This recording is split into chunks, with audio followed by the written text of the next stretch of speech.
Hello, we're back with more CAPE Management of Business. We'll be continuing our journey today looking at inventory management. I'm Chrisisha Taylor. Okay, so we're looking today at inventory management. So we're gonna dive right into our learning objectives for today's lesson. At the end of the lesson, students should be able to discuss the importance of holding inventory, discuss the importance of inventory control systems, to explain the benefits of inventory management systems, as well as to examine the necessary requirements for effective inventory management. All right, so what is inventory management? Let us look at an introductory video. Before we look at a definition, we're going to be looking at just a short introductory video so that you can better able to tell us what you think the definition for inventory management is.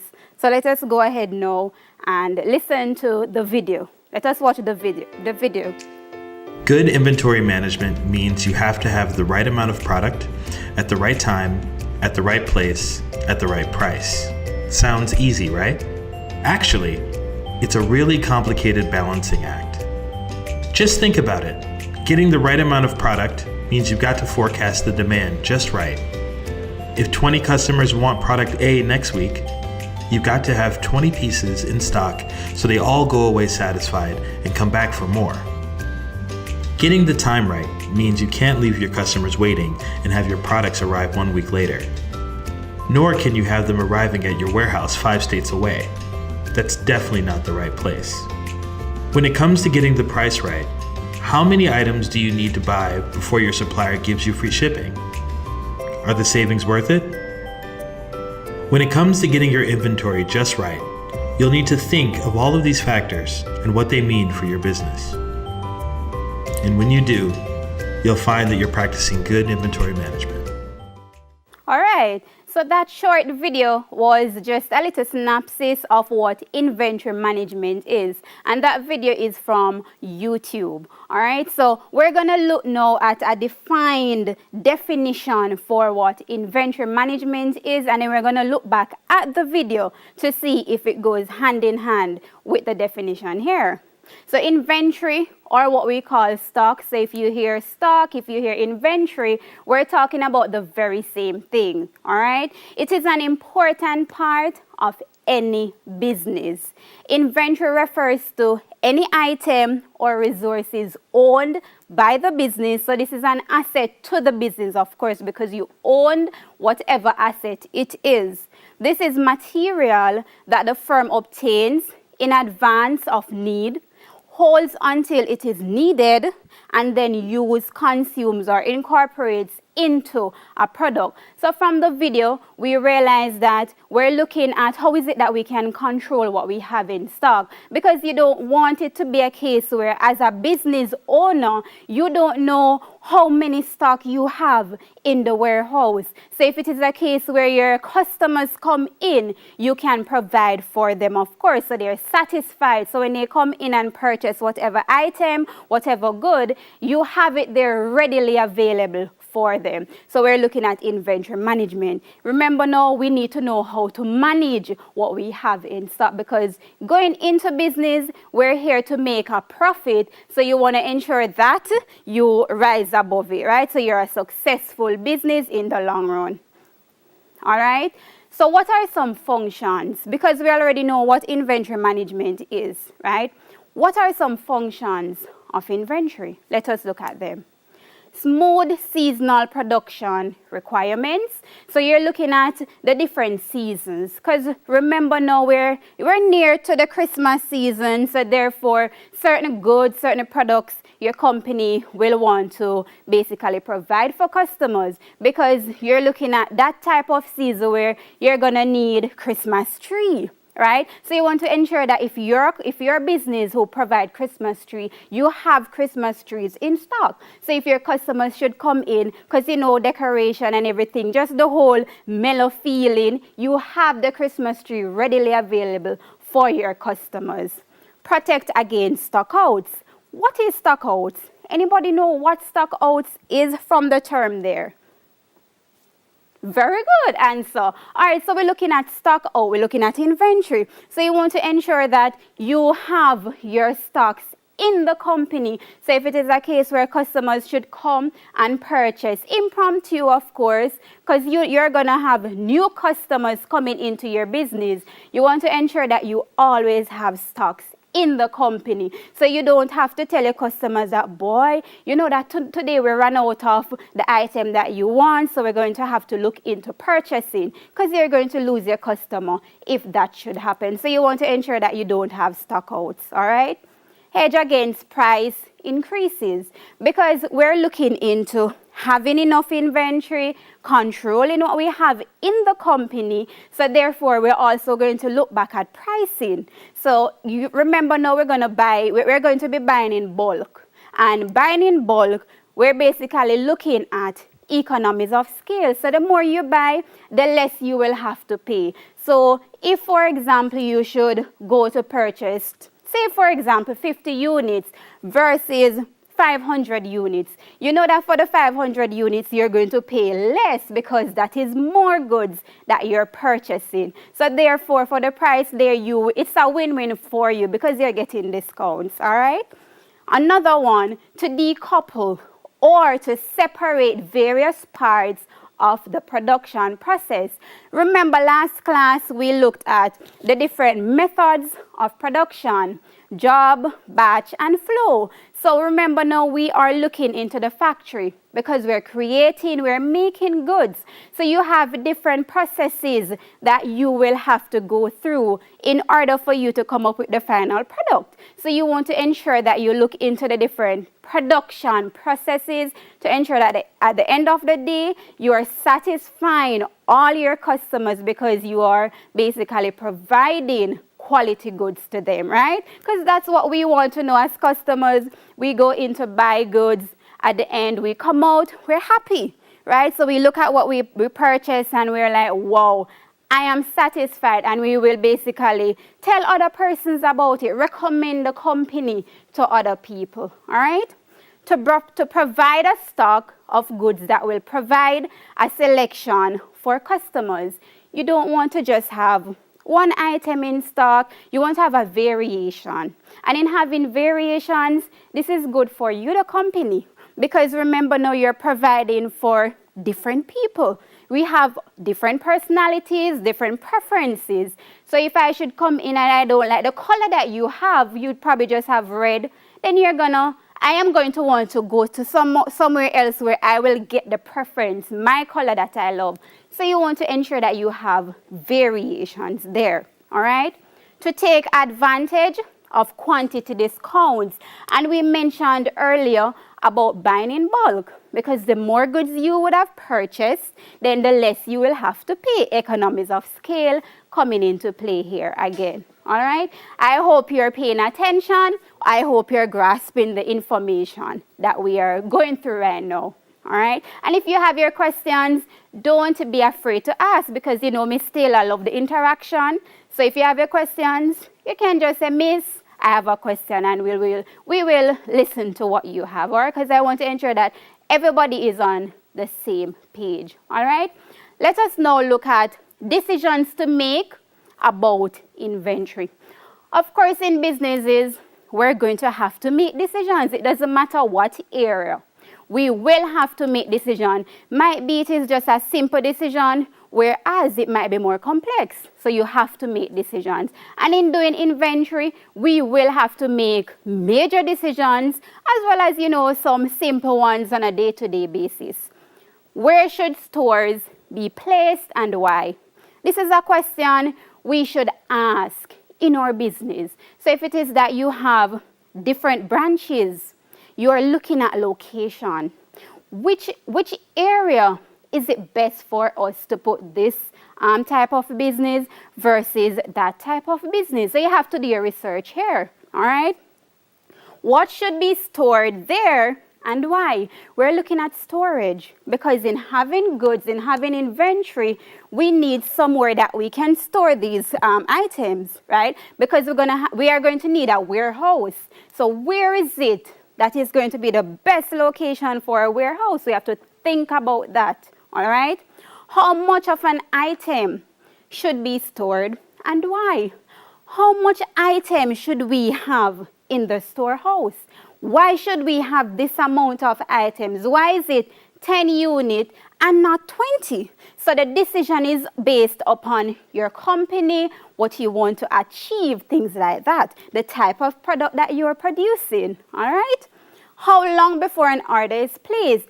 And we're looking here at safety time. So remember now we're producing goods.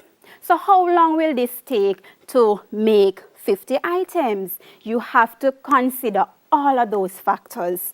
How to find and keep track of what is stored. Remember now we have to go into the warehouse and we need to check off. So we need to know that, okay, we have the Lasco, we have the toothpaste, and we're not running out, right? So if we're operating a supermarket, we have to go in on a daily basis, right? Some businesses might do that probably 2 times per day because you do not want to wait until the end of the week, right? And then you realize that, oh, we're out of stock. What are we going to do? Customers are coming in, they're complaining. We don't have what it is that they need. So you have to ensure that at all times you keep a check of what you have in the company, in case you should go and do a reorder. And we're getting to that shortly, all right? How to move or use items from different stores. So again, location come into play here. The different warehouse that you might have for storage for your products. What is the minimum or the maximum for each item and why? As a business owner, you should make the decision as to your lowest point that you want as it relates to the unit per for your product, as well as the maximum. So do we have space for 1,000 units? That can be the maximum. We don't have more. So we're going to leave it at 1,000. Do we have space that we can probably just have 500? It all depends again on your storage. So once your storage or your warehouse is large enough to accommodate it, then you know that you will have to make such decision based on that. All right? Are we following so far? All right, very good. Let us now look at a trivia question. Because, you know, we got so much information just now. So I want to see that you're following me. All right? Which of the following best describe inventory management? Think about it. Let us look at the responses. Management and control of services, inventory and equipment. B's answer, management and control of inventory. C, control of materials purchased. And D, management of financial resources in the business. Which one is the answer? Let me see if you're following. What is the answer? Very good. C is the answer. So you're looking, B is the answer, not C. Management and the control of inventory. So we're looking at how is it that we go about managing the stock that we have in the business. So you're very much correct. So B is the answer here. Awesome. At least you're paying attention. All right, so let us continue. We have different types of inventory. So we would look at what is inventory management, right? So we're going to be looking now at the different types of inventory that we might have in a company. So I have another short video for you just to watch so that you can learn the different types of inventory. Types of inventory. Inventory comes in different forms. Therefore, different types of inventory, such as raw material, work in progress, and finished goods, can be found in the supply chain. Let's take a look at Woodfern Inc. to explain these types of inventory. Woodfern Inc. makes and sells wooden furniture which they deliver to their customers. In this example, they are making a dining room table. Woodfern buys large pieces of wood from their supplier, which will be used to make the table. The wood is stored in a warehouse in its original state and at this stage is known as raw material inventory. Woodfern also imports teak wood and is therefore required to pay import duties and other miscellaneous charges to customs in order to take full ownership of the wood. While the wood is with customs, it is known as bonded inventory. Once it is cleared, it then becomes raw material. In order to make a table, the raw materials such as the wood and glue and screws are used. These items are moved to the factory and used in the table manufacturing process, therefore becoming work-in-progress inventory.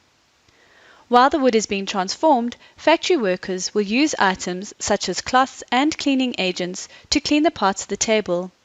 These items are known as floor stock inventory. They are used during production but do not become part of the final product. Now that the table is finished, it is moved from the factory and stored in a warehouse waiting to be sold. Items ready to sell are referred to as finished goods inventory. Woodfern offer their customers a specialized wood polish for their furniture. This polish is optional and if a customer purchases it, it will be delivered with the furniture. While Woodfern keep the polish in their stores, it is not seen as being part of their inventory and is still owned by the supplier. This means that Woodfern do not have to tie up capital or money in inventory that they potentially may not sell. In this scenario, the polish is known as consignment inventory. The table has been sold and is loaded onto a delivery truck. This inventory being delivered is known as distribution inventory or goods in transit inventory. The inventory is now on its way to the customer. Defining inventory types helps identify the state and location of inventory, and this can be used for transaction, tracking, and reporting purposes. All right. What did you learn from that video? Anybody would like to share what you learned from that video? All right, one person, let me hear you. Go ahead. Very good. Awesome job. You were listening, man. All right. So from the video, you realize that you will have your raw materials. And in order for you to get the finished product, there is a process that the raw material, everything should go through. So you have the different types. You have your raw material. What else do you have? You have your work in progress. All right, so we're going to be looking at all of this information in more detail. So at least you were watching the video. Very good. All right, so let us look at the different types that we have now. All right. So we have the first one here being raw material. What is raw material?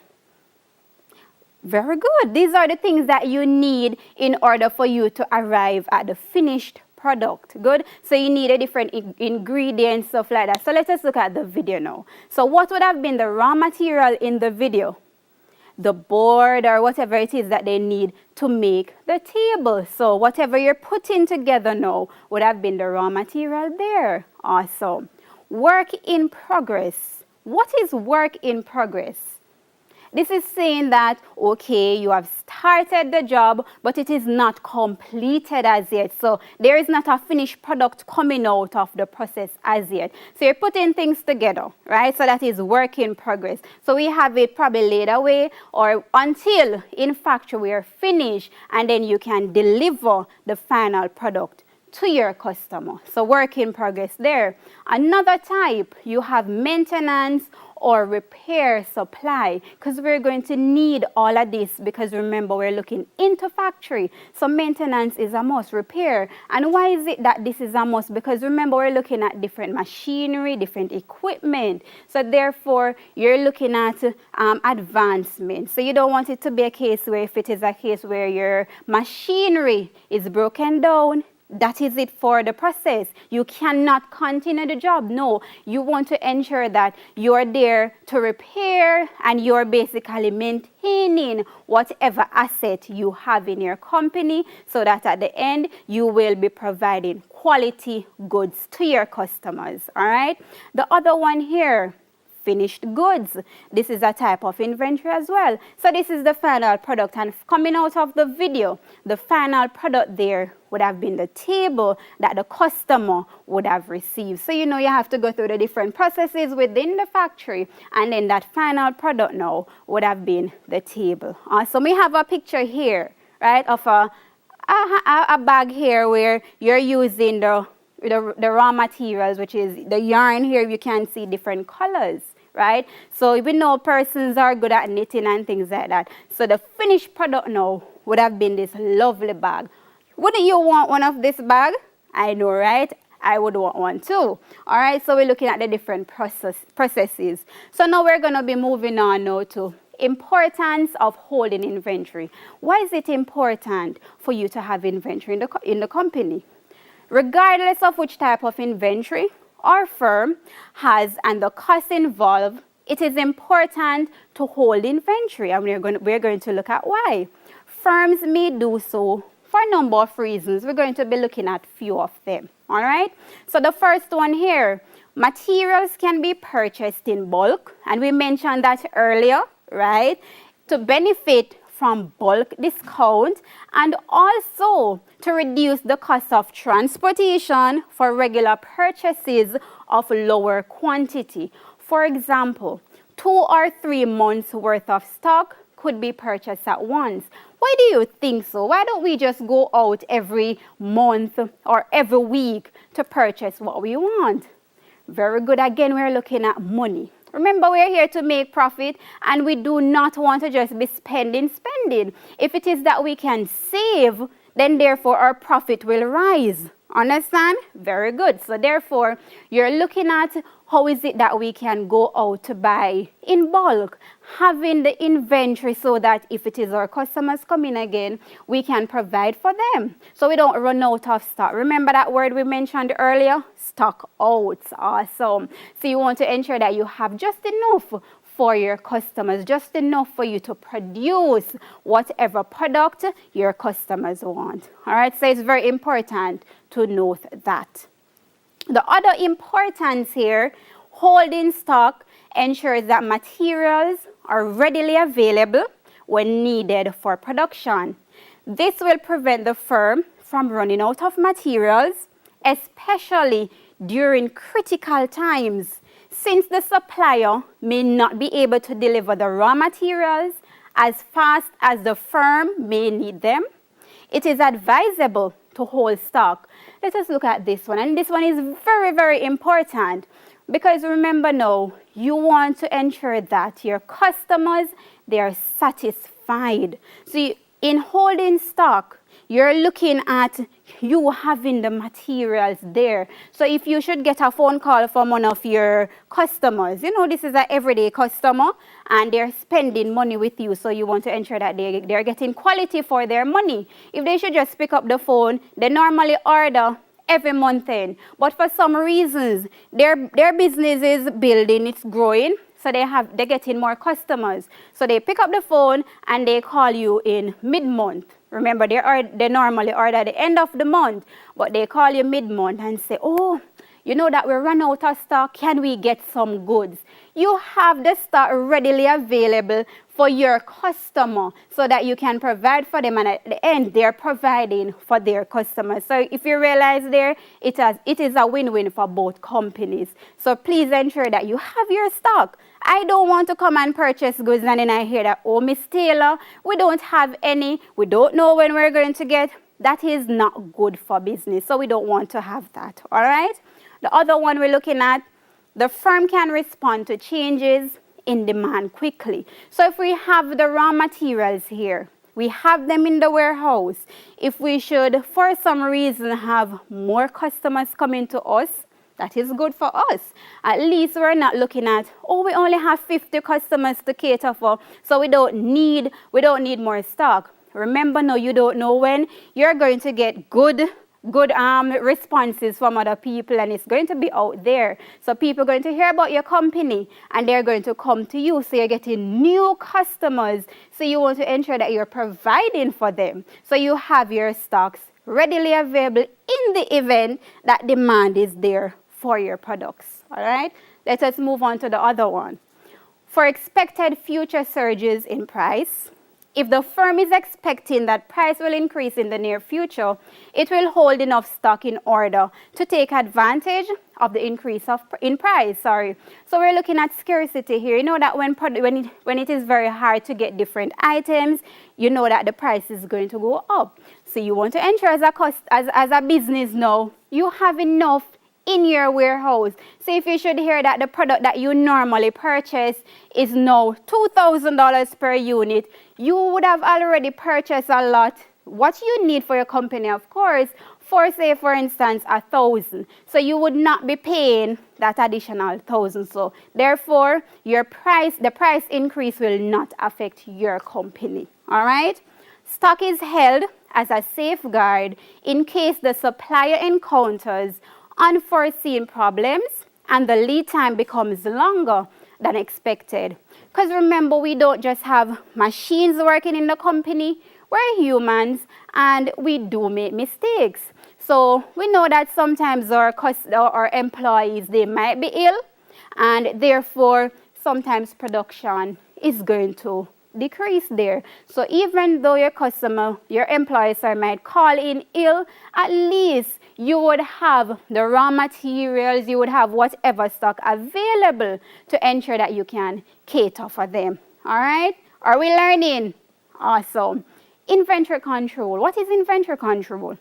This is the means by which materials of the correct quality and in correct quantity are made available and as when required, with due regard to economic in storage and ordering costs. So you want to ensure that as it relates to the materials that you should get, it is the right quality. You don't want to ensure that you're giving customers goods that they are not satisfied with. So you have quality delivery to your customers, all right?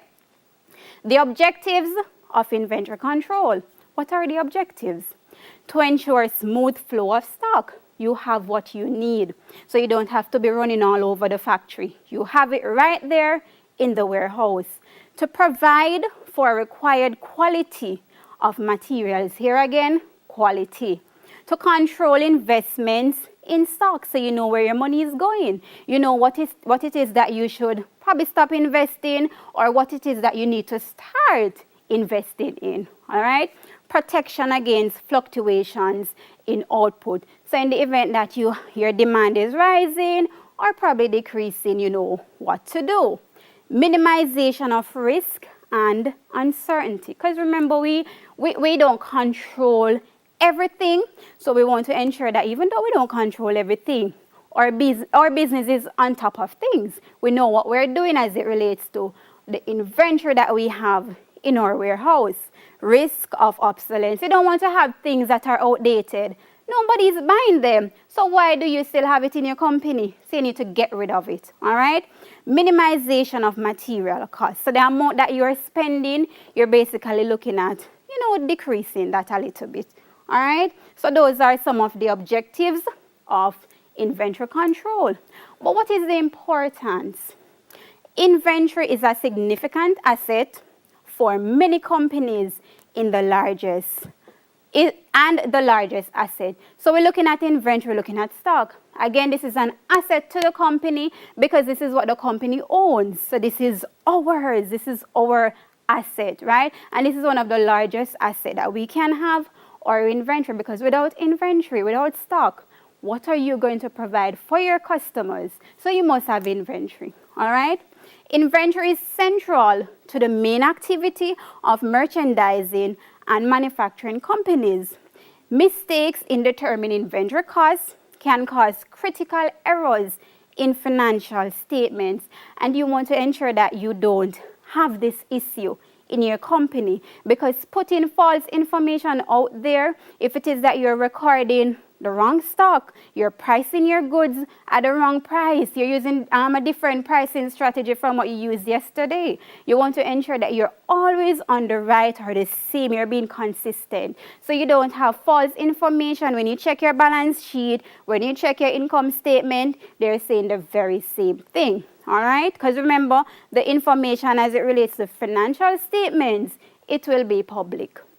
Inventory must be protected from external risk, of course, such as fire and theft. And we know sometimes we have internal fraud by our employees.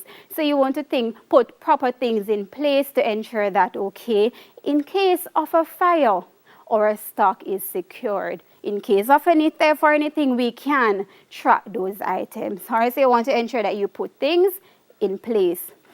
We have some benefits of inventory management. This is a diagram just showing you a few, right? Enhance productivity, improve delivery performance, of course. We're looking at the bigger picture now, right? Being a successful company because you're providing quality goods to your customers. You know how to manage whatever inventory you have in your warehouse. Excellent return on investment. Streamlining of the workflow, reduce risk of human error, and we mentioned that earlier, and better visibility. So those are some benefits that we have of inventory management. Concepts of inventory control. In controlling stock, management has to be aware of 3 concepts. I'm just going to look at 3 for today. Maximum stock level. What is this? It is the maximum amount of stock that the business can hold based on its objective or storage. So then again, you're looking at your storage space. Do I have enough storage for 1,000 units versus 500? So what is the maximum? Is it going to be 1,000? Is it going to be 500? That is a decision for the business owner to make. Reorder level. What is this? It is the point at which a new order will be placed and to replenish the stock. So this is done to prevent firm from running out of stock entirely before the new order arrives. Again, we mentioned earlier, we do not want it to be a case where if your customers come in, you don't have stock for them. So ensure that you're always checking, going into the warehouse, doing your checkoff to know that you have your stocks in place, ready to sell to your customers. Minimum stock level, and we can say that this is the opposite of your maximum. So if you should have 1,000 for your maximum, what is going to be your minimum? Is it going to be 100? So you ensure that at all times you don't have below 100 stock in the warehouse. All right, and the lead time here is the amount of time between placing the order, so when the customer places the order and when they receive that particular order. So that's the lead time right there. In inventory management, we have challenges. Of course, we must have stock in our company, but what happens if we have too much stock? What happens if we have too little? Let us look at them. Increased cost of storage. So if we have too much stock in the company, we have to think now about more storage. In thinking about more storage, we need to think about money because we have to spend for storage. Wastage as a result of spoilage. So if you have a lot of stock and depending on the type of product and you're not selling, right, it's not going out as fast as it ought to be, you're going to have spoilage taking place. Liquidity problems. So because you have the stock here in the warehouse, you're not selling fast enough to get the cash in hand, so therefore it is tied up in the company. You have the stock, but you're not selling to customers, so therefore money is not coming into the business. Stock may become outdated because you bought so much, because you heard that, oh, discount, let me just get a lot. So you're looking over the maximum that you would have for your storehouse. So instead of the 1,000, that's the maximum, you went out and buy 2,000. So now you have it there, it's not selling, it's outdated. So you're losing right there. So you want to ensure that you don't have that happening in the company. We have a trivia. In inventory management, the reorder point is, which one of these answers do you think is the reorder? A, awesome. The level inventory will have reached when delivery is made. And somebody said, Miss, you just mentioned that. At least you were listening. Very good. So we look at having too much inventory. What about having too little? Increased risk of loss of sale. If you don't have what it is that your customers need at hand, then you're going to lose out on sale. You're losing out on money. increased risk of supplier price increases. So because you normally go in every month and you stop going in every month, now you start going probably 3 months or so forth. Therefore, price might increase there. All right? Decrease bulk order discounts. You're not buying as much as you ought to. So you're not going to basically get the economies of scale there. You're not going to get the discount for bulk because the more you buy, the less you will pay. Increased ordering costs. So these are some of the things that we want to look at. Not to have too much inventory, not to have too little, but having the right amount in your company. All right, so we have a class activity, and I hope that you will complete these questions so that I know that you learned something today. Remember, go over your notes because it is very important that after class you review the lesson. All right, very good. That's all for today. Today we've been discussing inventory management in CAPE, management of business. I hope you would have understood the points we discussed today. We want to make sure you're understanding what is being taught. Remember to keep safe, wash your hands regularly, sanitize, and wear your mask.